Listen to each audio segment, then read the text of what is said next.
Bonjour et bienvenue à ce nouvel épisode de Lightroom Retouche Express où on va faire une photo de champignons. Il y en a qui se plaignent que je fais trop de modèles, donc là vous avez eu un petit oiseau et maintenant vous avez un champignon. Et on va essayer d'utiliser un peu les outils que Lightroom a à notre disposition pour faire ça assez rapidement. Qu'est-ce qu'on voit dans cette photo? Là il y a une zone qui n'est pas terrible, là, d'accord. On voit qu'il y a des trous noirs derrière parce qu'il y avait de la mousse, des feuilles, des trucs comme ça, ça pourrait être mieux. On voit qu'il y a des petites traces ici sur le champignon, mais ça c'est pas bien grave. Donc ce qu'on va essayer de faire, on va essayer de faire ça rapidement et on va utiliser pour ça l'IA générative, mais on va pas utiliser que ça. Alors, on est ici les différentes icônes, suppression des défauts, vous choisissez IA générative, on prend un pinceau, et là on va faire ce que je vous déconseille de faire souvent, c'est on va y aller, mais alors à la super grosse. Et là vous dites, mais il nous a toujours dit de ne pas faire ça, parce que ce que génère l'IA n'a pas assez de détails. C'est vrai, mais vous avez constaté que on est dans des zones plutôt floues.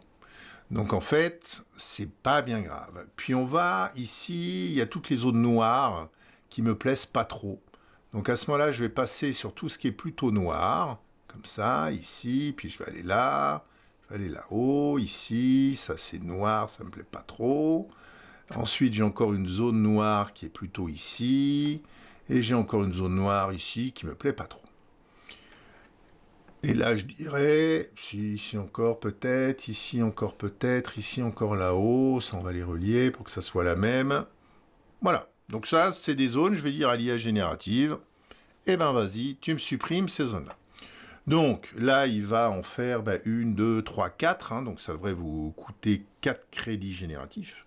Si on les relie, ça en fera peut-être qu'une, mais bon, je préfère faire comme ça et lui laisser un peu quand même des choses de référence pour qu'il puisse s'adapter. Et on va voir ce qu'il fait. Voilà. Donc ici, il a remplacé, c'est assez crédible. Ici, il a remplacé, c'est assez crédible aussi. On va aller voir les différentes options. Donc vous cliquez sur l'épingle et puis ensuite vous changez. Donc je préfère celle-là. Ici, je vais aller voir. Celle-là, je la préfère. Et celle-là, j'aime pas trop qu'il ait gardé du sombre là. Voilà, je préfère celle-là. Et ensuite, ce qu'on va faire, on va utiliser un autre système. Là, c'est quoi les trucs j'avais pas vu qu'il m'avait mis du bleu là-haut. Et il m'a mis une espèce de bleu. Il a dû le choper quelque part. C'est pas grave, on ira voir ça. On ira voir ça après. Éventuellement, vous pouvez utiliser un truc corrigé, d'accord, par-dessus. Voilà, et là, j'ai pas le bleu, et là, j'ai plus le bleu. Très bien. Ouais, ça, je préfère comme ça. Et là-haut, c'est un peu pas terrible. Voilà, on va le prendre comme ça. Donc là, on est déjà mieux, là, on est pas mal. Mais on va aller plus loin. On va aller plus loin en utilisant quelque chose que j'utilise jamais non plus, mais on va l'utiliser pour une fois. On va aller utiliser le flou d'objectif. Alors pourquoi moi je l'utilise pas la plupart du temps? Parce qu'en fait, comme moi, c'est des modèles avec des cheveux et des choses comme ça. Souvent, dans tout ce qui est, on va dire, dans tout ce qui est cheveux, c'est pas terrible. Tandis que là, un champignon, c'est plutôt bien dessiné. D'accord? Donc, il va pas se gourer. Donc, on va y aller, on y va à fond. Qu'est-ce qu'on voit qui nous dérange encore? On a ici une espèce de petite zone assez pas définie, puis là, on a des espèces de brindilles. Donc, vous avez le pinceau. Donc, je vais rajouter du flou. Et je vais lui dire ça, il faut me l'inclure dans le flou. Voilà, donc ça, il me l'a inclus dans le flou. Et je vais dire ça, il faut me l'inclure aussi dans le flou. Comme ça, on le voit moins. On a quand même des petites zones nettes, vous voyez, qui sont là, qui fait que ça fait crédible. J'aurais tendance à dire comme ça. Ensuite, on va recadrer, tout simplement, parce que là, il est quand même un peu centré. On va faire quelque chose comme ça devrait être pas mal. Voilà, là, il est pas mal, mon petit champignon, il sort bien. Ensuite, on va zoomer ici. Alors là, on ne va pas utiliser l'IA, on va utiliser corriger simplement. Donc, vous allez prendre les petites zones. Alors, les fanats des champignons vont me dire qu'il ne faut pas corriger ça parce que c'est un truc naturel que fait le champignon dans tel cas.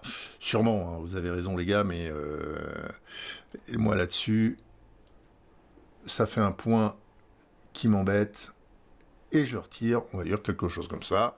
Là, je préfère, c'est plutôt pas mal. On a terminé ça, on revient au niveau de zoom normal.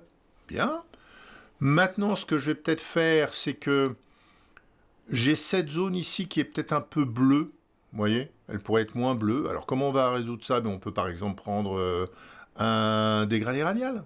On va prendre un dégradé radial ici. On va prendre cette zone-là. Et on va voir simplement en changeant un peu la balance des blancs. Vous voyez, je suis en train de le verdir un peu. L'autre solution, c'est que je dis, je lui retire de la saturation. Voilà, comme ça. Et je vais aller ici, je clique dedans et je me déplace. Et je vais aller dans une zone ici où c'est plus vert. Et je peux ensuite décider de la couleur que je peux y mettre au niveau de la saturation. Donc là, ça me va pas mal. Ensuite, on va se recentrer sur le champignon en jouant simplement sur le vignettage, pour se recentrer un peu sur le champignon, quelque chose comme ça. Éventuellement, on peut aller jouer avec le TSL pour voir si la saturation de l'orange, vous voyez, si je baisse la saturation, je peux augmenter un peu la saturation de l'orange au centre du champignon, c'est pas mal. Voilà. Et puis ensuite, vous pouvez, alors si vous voulez, les trucs de base, la clarté, les noirs, les blancs. Non, parce que là, je suis encore dans le masque. Donc je vais retourner ici. Donc là, vous pouvez voir ce que vous préférez. Est-ce qu'avec un peu plus de clarté, vous préférez, alors les noirs deviennent plus noirs, hein, si vous mettez plus de clarté, ou est-ce que vous voulez baisser un peu les ombres, ou pas, à vous de voir.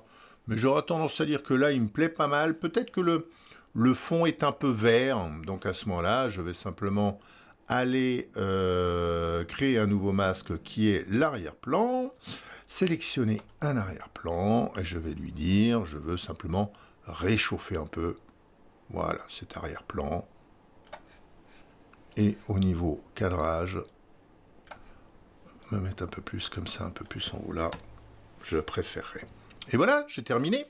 Donc on a utilisé les différentes fonctions mises à notre disposition par Lightroom, qui sont, je dirais, tout ce qui est l'IA générative et le flou. On voit, si vous faites attention, que je me suis gouré ici, d'accord ? En fait, ici, il a considéré que c'était flou, et il faut lui dire, alors je ne sais pas si c'est moi ou si c'est lui qui s'est gouré sur le sujet, mais en fait, vous allez là et vous dites simplement, je prends un pinceau net, et je dis que cette zone-là est nette. Voilà, comme ça on a pu ce petit point qui faisait pas naturel, et on a éventuellement, si je prends flou ici, cette zone qui est peut-être un peu trop, voilà, qui était un peu trop dessinée. Voilà, on est pas mal. Et j'ai mon petit champignon. Alors, avant, après, Altix, après c'est ça, avant c'est ça. Voilà. Donc, très rapidement, on peut lui donner un peu plus de vie à ce champignon et le mettre un peu plus en valeur, plutôt que le truc de base. Alors, vous avez l'autre solution, c'est que vous nettoyez tout à la prise de vue. C'est aussi une possibilité. Hein. Donc à ce moment-là, j'aurais pu aller chercher de la mousse dans la forêt, le mettre derrière. C'est aussi des choses qui peuvent être faites. Hein. Mais là, dans le cas présent, comme je vous fais une formation Lightroom, je vais plutôt vous montrer comment faire ça avec Lightroom. Voilà, j'espère que ça vous a plu. Merci, au revoir.